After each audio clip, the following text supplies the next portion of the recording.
I'm going to move on to the next story. I'm going to go to Missouri.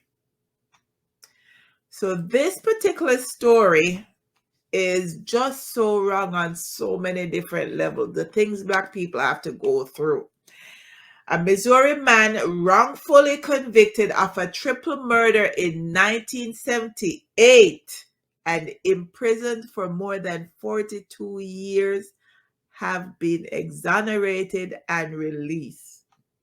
Yeah. So Kevin Strickland, age 62, has always maintained his innocence since his arrest at age 18, and then he was sentenced in June 1979.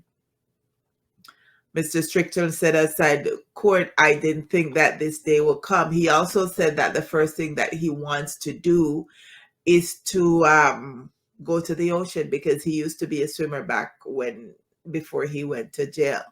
They are stating that it was the longest wrongful incarceration in state history. But under Missouri law, he is unlikely to receive any financial compensation because they passed a law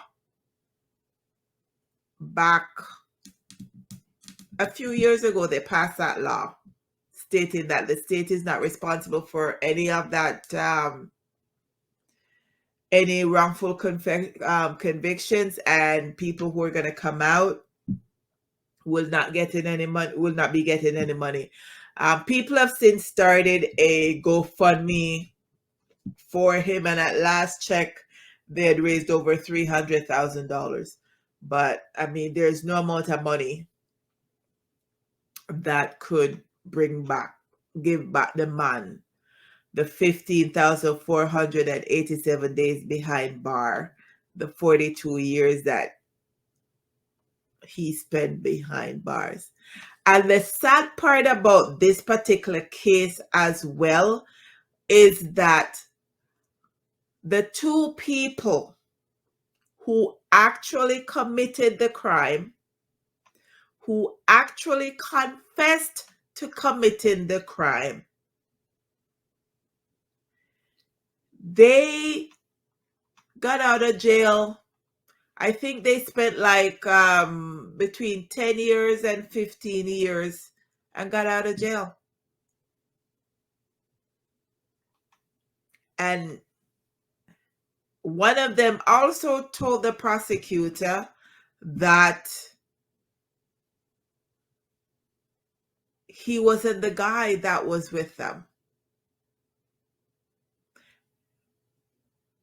The girl, you know, there's always a girl, and there's always a white girl who is always misidentifying Black men. She, years later, told them that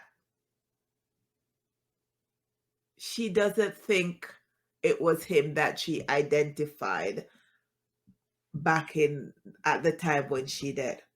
So, you know, so the backstory of that is that 4 people were shot, 4 young people. So there were 2 age 22 and 2 age 20. 3 of them died. Cynthia Douglas, the one that escaped, she pretended to be dead after getting shot. She went home, told her brother. She was in the hospital, told her family. Police assumed that it was Mr. Strickland who was a part of the gang that did the killing. They put Strickland into a police lineup, and she picked them out of the lineup. Even though Mr. Strickland told them that he was home watching TV at the time, even though that there was no physical evidence linking him to the crime, they still charged him.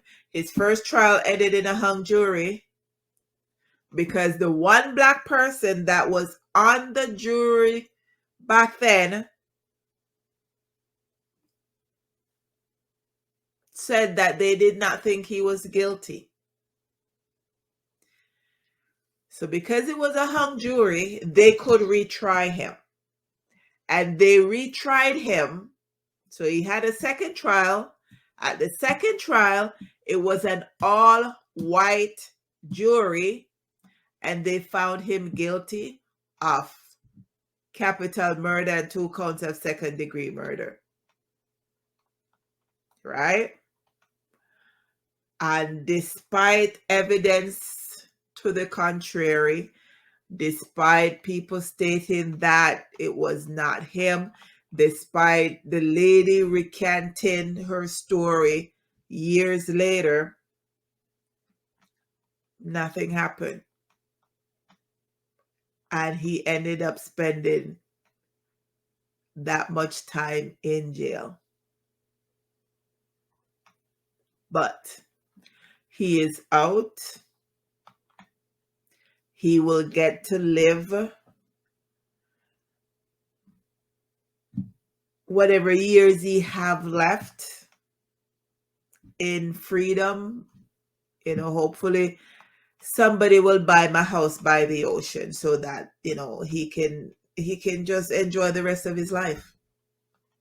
He can just enjoy the rest of his life, because he can't get back the years that he spent in jail. There's no way he can't get that back. There's no amount of money that can make him better. And that it's funny that the world that he left is not the world he's coming out. So many things have changed. So it's going to be an adjustment for him. But at the end of the day, he's out of jail. And for that, one can be thankful.